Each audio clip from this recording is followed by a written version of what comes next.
일사 말씀은 사무엘하 18장에서부터 19장까지 말씀을 함께 합니다. 18장은 이제 압살롬하고 전쟁이 이루어졌습니다. 압살롬하고 어떤 다른 나라의 어떤 나라의 왕의 군사들이 아니라 지금 아버지 군대와 아들의 군대가 싸우는 그런 이스라엘의 이루어지지 않을 일들이 사건이 벌어지고 있는 거지요. 압살롬이 죽습니다. 19장에 가면 그 압살롬 죽음에 대해서 이제 전쟁이 끝났잖아요. 끝나니까 그 전쟁에 대해서 이제 정리하는 그런, 저는 이제 그 마음을 헤아릴 수 없게 슬퍼하는 다윗의 모습을 우리가 살펴볼 수 있습니다. 18장에 가면 압살롬이 제가 어제 수요일 날이나 뭐 새벽에도 말씀드렸지만 지혜롭고 똑똑하고 또 전략적이고 계획적이고 얼굴은 잘생겼고 말도 잘하고 막 머리 스타일도 멋있고 그런 아주 유능한 아들 중에 한 명이었습니다. 아마 지혜롭게 잘 행동하고 아버지 말에 잘 따르고 했으면 모르긴 몰라도 그 다음에 왕이 되지 않았을까라는 조심스러운 추측은 제가 해볼 정도로 그 정도로 압살롬의 능력은 많은 사람들에게 호감을 갈 정도로 굉장히 훌륭하게 보인 그런 왕자였죠. 그런데 그의 죽음은 정말 어처구니 없이 죽습니다. 전쟁에서 뭐 싸우다가 죽은 것도 아니고 뭐 잘못된 어떤 계략을 잘못 꾸며서 죽은 것이 아니라 노새를 타고 가다가 상수리 나무에 머리가 걸려버렸습니다. 머리가 걸려가지고 노새는 앞으로 가고 머리에 걸려있는 모습이 참 우스꽝스럽지 않습니까? 근데 우리가 이제 상상컨대 그냥 빠져나오면 될 텐데 이게 그러니까 여기서 머리라는 게 이 목을 말하는 게 아니라 아마 머리카락이 막 나무 가지에 막 엉켰나 봅니다. 그래서 빠져나오지도 못하고 풀지도 못하고 그런 상황에 대롱대롱 매달려 있는 장면. 참 이거를 만약에 영상이나 영화로 봤다면 이건 어처구니 없는 죽음이 아니겠습니까? 그 사실을 안 그 다윗의 군대 장관인 요압이 죽입니다. 아주 쉽게 죽입니다. 그토록 자랑스러웠던 머리, 또 잘생긴 얼굴 그런 거를 때문에 죽어간 그 모습이 정말 아이러니하지요. 그런데 다윗이 아무리 아들이 못나고 또 대적을 하고 그랬다 손 치더라도 죽이지는 말아라. 왜냐하면 어떻게든지 서로 회개하고 압살롬이 회개를 하고 서로 이렇게 화해할 수 있는 기회를 만들어서 아마 좀 애지중지했던 아들이다 생각을 한 것 같은데 죽이지는 말아라. 그런데 압살롬이 요압에게 죽임을 당한 사건이 18장에 아주 잘 나타나 있습니다. 그 모습을 보고 죽은 모습을 보고 다윗이 눈물의 승전보의 소식을 듣습니다. 전쟁에서 다윗이 승리하고 군대들이 승리하는데도 불구하고 군사들이 섣불리 환호성과 환성을 지르지 못할 정도로 너무나도 다윗은 슬퍼하는 그 모습을 보고 요압이 요청을 합니다. 직언을 합니다. 이래서는 안 됩니다. 우리가 전쟁에서 승리를 했는데 이렇게 가면 우리의 사기는 또 저하되고 또 어떠한 일이 벌어질 수 있지 않겠습니까? 그러면서 직언을 하고 그것을 이제 다윗은 어쩔 수 없이 이제 수긍을 합니다. 19장에 가면 참 이게 이거는 왜 이걸 성경에 기록을 했을까요? 할 정도로 좀 저도 난해한데 이제 전쟁이 끝났잖아요. 그래서 이제 승리했잖아요.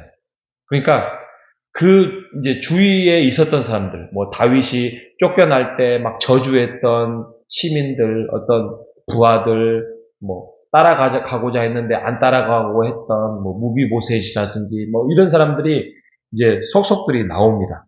속속들이 나와서, 이제 그것을 어떻게 보면, 이제 전쟁의, 후로 이제 정리정돈을 하는데, 사람들이 나와서 또 다윗을 칭송하고 또 다윗에게 직언을 하고 이런 장면이 19장에 나와요. 참 사람이라는 게 간사하죠. 그죠? 사람이란. 물론 그 중에서는 뭐 바르실레라는 사람도 나와요. 바르실레라는 사람이 19장 31절에 이 사람은 나이가 80세입니다.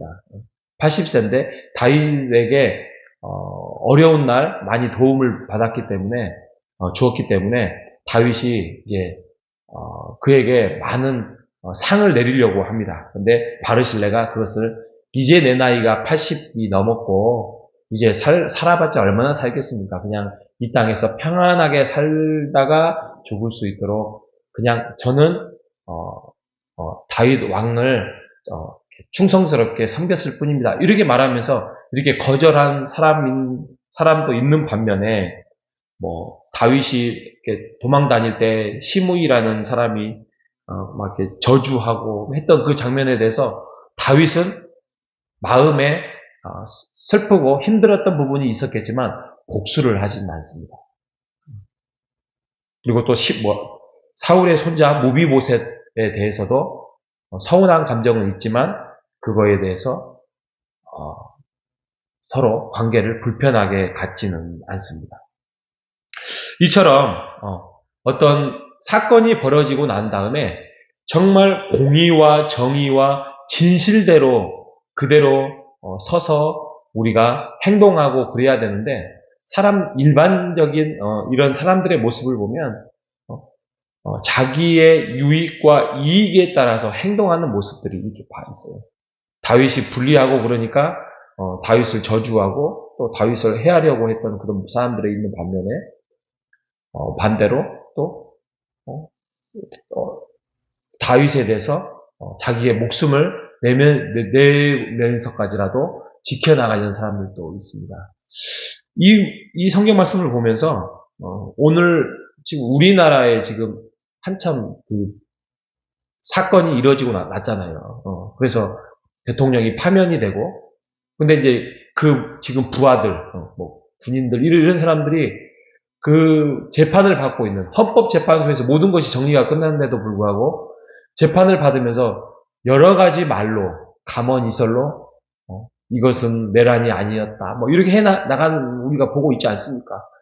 야, 뭐 지금의 모습이나 성경의 모습이나 별반 차이 없는 모습을 우리가 살펴봅니다. 이게 바로 기준이 서 있지 않기 때문입니다. 다윗이 하나님으로부터 세움을 받은 왕이라는 사실을 잘 모르기 때문입니다.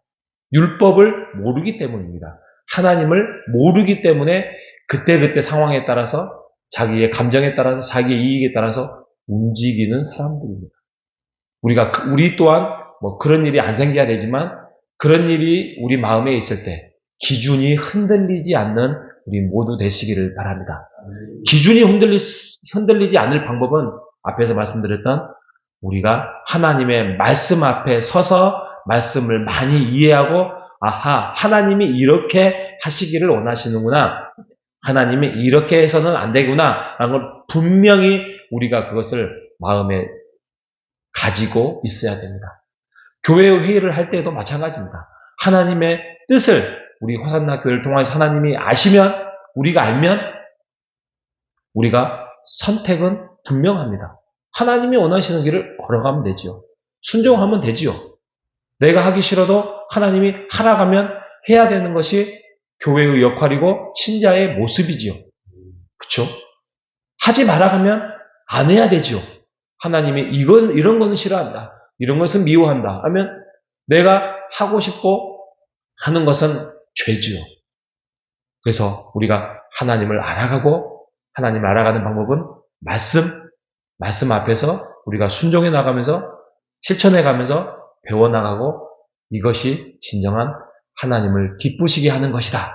이 사실을 알고 이번 남은 한 주도 주님 안에서 승리하는 순종하는 말씀을 많이 이해하는 한 주가 되시기를 주님의 이름으로 축복합니다. 하나님 감사합니다. 다윗의 여정을 통하여서 이제 전쟁의 마무리가 되었고 그 이후에 나타나는 수많은 많은 사람들의 변명과 또 설명과 이해 속에서 참 인간은 어쩔 수 없는 모습을 띠고 있음을 다시 한번 알게 해주셔서 감사합니다. 하나님, 우리도 하나님의 뜻이라고 해놓고 나의 이익과 유익에 따라서 왔다 갔다 하고 있는 그러한 지혜롭지 못한 행동을 하고 있지는 않는지 다시 한번 반성케 하여 주시고 돌아보게 해주시고 우리가 하나님의 뜻을 분명하게 깨닫고 알아갈 수 있는 방법은 하나님의 말씀밖에 없음을 다시 한번 우리가 받아들여서 이렇게 114 말씀과 또 성경의 말씀과 또 우리가 기도함과 또 말씀을 들을 때에 하나님 우리를 지혜롭게 하시고 깨닫게 해주시고 하나님이 원하시는 교회의 모습으로 잘 세워나갈 수 있도록 우리를 세우시고 인도하여 주시옵소서. 남은 한 주도 우리가 생활 속에서 하나님이 기뻐하시는 일에 순종할 수 있는 마음을 허락하여 주시고 이끌어 주시기를 간절히 바라오며 살아계신 예수님의 이름으로 기도합니다.